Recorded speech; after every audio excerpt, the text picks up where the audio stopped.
पावसाळा सुरू झाल्यानंतर सर्व पर्यटकांना आकर्षित करणारा ढोसेघर धबधबा आता पूर्ण क्षमतेने प्रवाहित झाला असून या धबधब्याचं नयनरम्य दृश्य पाहण्यासाठी पर्यटक मोठी गर्दी करताना दिसतात। मात्र या परिसरात हुल्लडबाजी करणाऱ्या पर्यटकांवर आणि रील्स करून आपला जीव धोक्यात घालणाऱ्या पर्यटकावर पोलीस करडी नजर ठेवून असून त्यांच्यावर आता कठोर कारवाई देखील केली जाणार असल्याची माहिती सातारा पोलिसांकडून आणि संयुक्त वन व्यवस्थापन समितीकडून देण्यात आली आहे।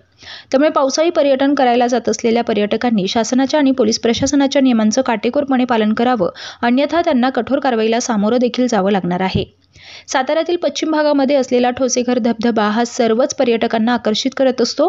तब्बल 200 मीटर उंचीवरून खोलदरीत कोसळणारा पांढरा शुभ्र धबधबा पाहण्यासाठी राज्यातून पर्यटक ढोसेघरला येत असतात। सध्या हेच पर्यटक ढोसेघरचा धबधबा पाहण्यासाठी गर्दी करू लागलेत। मात्र राज्यातील इतर धबधब्यांवर होत असलेल्या दुर्घटना पाहता सातारा पोलिसांनी ढोसेघर धबधब्याच्या परिसरात हुल्लडबाजी करणाऱ्या पर्यटकांवर आणि रील्सच्या माध्यमातून आपला जीव धोक्यात घालणाऱ्या पर्यटकांवर करडी नजर ठेवण्यास सुरुवात केली आहे। आपला जीव धोक्यात घालून हुल्लडबाजी करणाऱ्या पर्यटकांना चाप बसावा यासाठीच सातारा पोलिसांनी देखील कठोर पावले उचलून या हुल्लडबाज पर्यटकांना कठोर शासन घडवण्याची भूमिका घेतली आहे। त्यासाठीच या परिसरात कठोर निर्बंध देखील लावण्यात आले आहेत। या निर्बंधाचे पालक पर्यटकांनी न केल्यास त्यांच्यावर कायदेशीर कारवाई देखील केली जाणार आहे।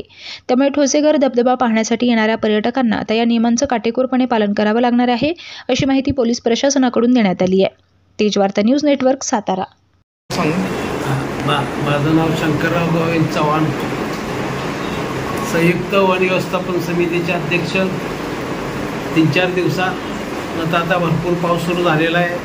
धबधबा पूर्ण ओसडून व्हायला लागलेला आहे आणि अनुचित प्रकार घडू नये म्हणून आम्ही सुद्धा फार दक्षता घेतलेली आहे। शासनाची सुद्धा आम्हाला मदत मिळत आहे।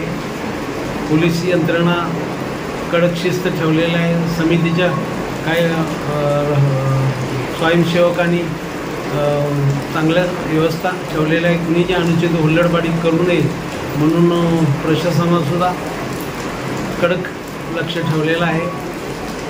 असा अनुचित प्रकार घडू नये म्हणून दक्षता सर्वांनी काळजीपूर्वक दक्षता घेतलेली आहे।